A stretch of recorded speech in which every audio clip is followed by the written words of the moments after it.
ప్రాయచిత్త దీక్షలో ఉన్న వారాహి భక్తుడు పవన్ కళ్యాణ్ మతంపై వైసీపీ మాజీ మంత్రి పేర్ని నాని అనుచిత వ్యాఖ్యలు చేశారు. అసలు పవన్ ఏ మతానికి సంబంధించిన వారని ప్రశ్నించి కొత్త వివాదానికి తెరలేపారు. దానిపై జన సైనికులు, కూటమి శ్రేణులు తీవ్ర స్థాయిలో మండిపడుతున్నారు. ఇప్పుడు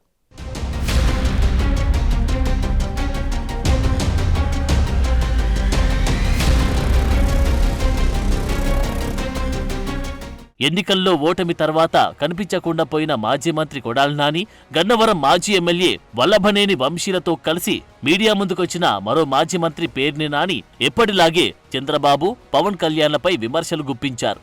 పవన్ కళ్యాణ్ అన్ని మతాలు తనకు సమానమని చెప్తున్నారు. అయితే ఒక హిందువుగా తిరుమల లడ్డూని అపవిత్రం చేయడంపై ఆగ్రహం వ్యక్తం చేస్తున్నారు. ప్రాయచిత్త దీక్ష చేపట్టిన పవన్ మతంపై తాజాగా పేర్ని నాని వివాదాస్పద వ్యాఖ్యలు చేశారు. పవన్ కళ్యాణ్ గారు, మీరు బ్యాప్టిజం తీసుకున్నానని చెప్పి మీరు చెప్పింది ఎవరు మర్చిపోరు. నాకు మతం లేదు, కులం లేదని చెప్పినా మీరు ఎవరు మర్చిపోరు. మీరు రష్యా చర్చిలో యేసు ప్రభువు యొక్క మందిరంలో మోకాళ్ళ దండేసింది కూడా ఎవరు మర్చిపోరు. మీ పిల్లలకి క్రైస్తవ పేర్లు పెట్టుకున్నా కూడా ఎవరు మర్చిపోరు. తప్పు లేదు, తప్పు అని నేను అంటలా. అంటే మీరు ఇవాళ కొత్తగా శ్రీ వైష్ణవ మతం ఎవరన్నా కొత్తగా పుచ్చుకుంటే ఒంట్లో ఎన్ని భాగాలు ఉంటే అన్ని భాగాలకి నామాలు పెట్టుకున్నా అంటే ఎవడో ఈయనలాంటోడు ఎవడో అట్లా కొత్తగా ఈయన హిందూ మతం తీసుకుని ఉంటాడు. మేమందరం పాత రోజుల నుంచి పుట్టిన కాడి నుంచి హిందువులే మేమందరం కూడా. కాదండి, భీమవరంలో బ్యాప్టిజం తీసుకున్నానని చెప్పారు. వారేనా పవన్ కళ్యాణ్ గారు? ఆ పవన్ కళ్యాణ్ గారు, ఈ పవన్ కళ్యాణ్ గారు ఒకళ్ళేనా?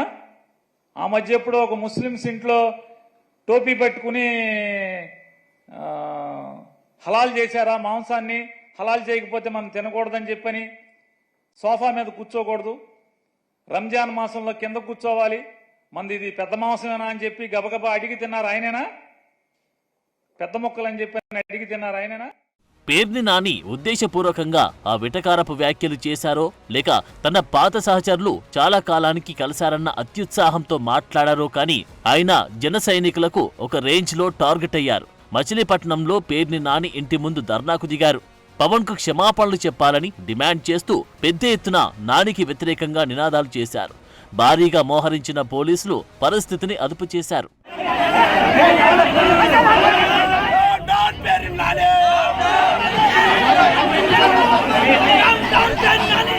ఓటమి పాలైనప్పటి నుంచి గుడివాడలో ముఖం చాటేసిన కొడాలి నాని లడ్డు వ్యవహారంపై సిట్ విచారణను తప్పుబడుతూ చంద్రబాబు, లోకేష్లపై విమర్శలు గుప్పించారు. తిరుమల ప్రసాదాల్ని, ఆహార పదార్థాలని మాట్లాడి సోషల్ మీడియాలో ట్రోల్ అవుతున్నారు. మీరు ఎటువంటి విచారణ జరిపినా వైఎస్ఆర్ కాంగ్రెస్ పార్టీ మేము సిద్ధంగా ఉన్నామని చెప్తే సిట్ అని చెప్పి ఈయన సిట్ అంటే కూర్చున్నవాడు, స్టాండ్ అంటే నుంచున్నవాడు ఒక ఆఫీసర్ని వేశాడు.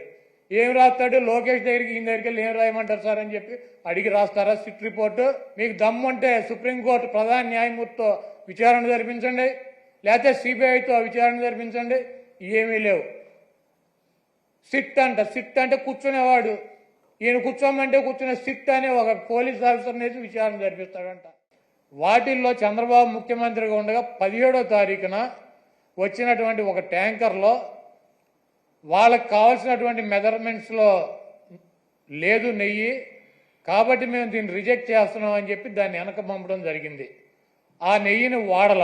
గతంలో కూడా రిజెక్ట్ చేసి 18 సార్లు పంపించే ఎటువంటి నెయ్యిలు వస్తాయి. ఎప్పుడూ కూడా క్వాలిటీ లేనటువంటి నెయ్యి కానీ నూనె కానీ ఎటువంటి ఆహార పదార్థాలు తిరుమల తిరుపతి దేవస్థానంలో వాడినటువంటి పరిస్థితి లేదు.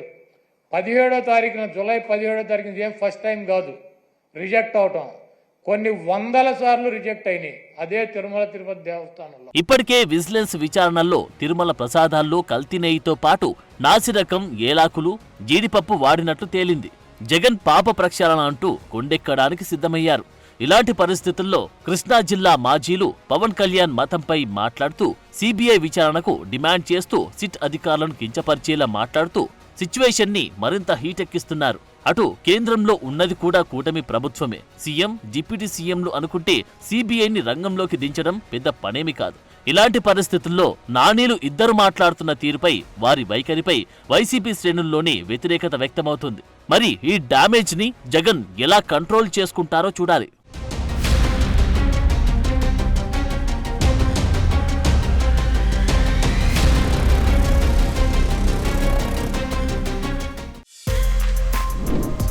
For more videos like this, subscribe Big TV channel.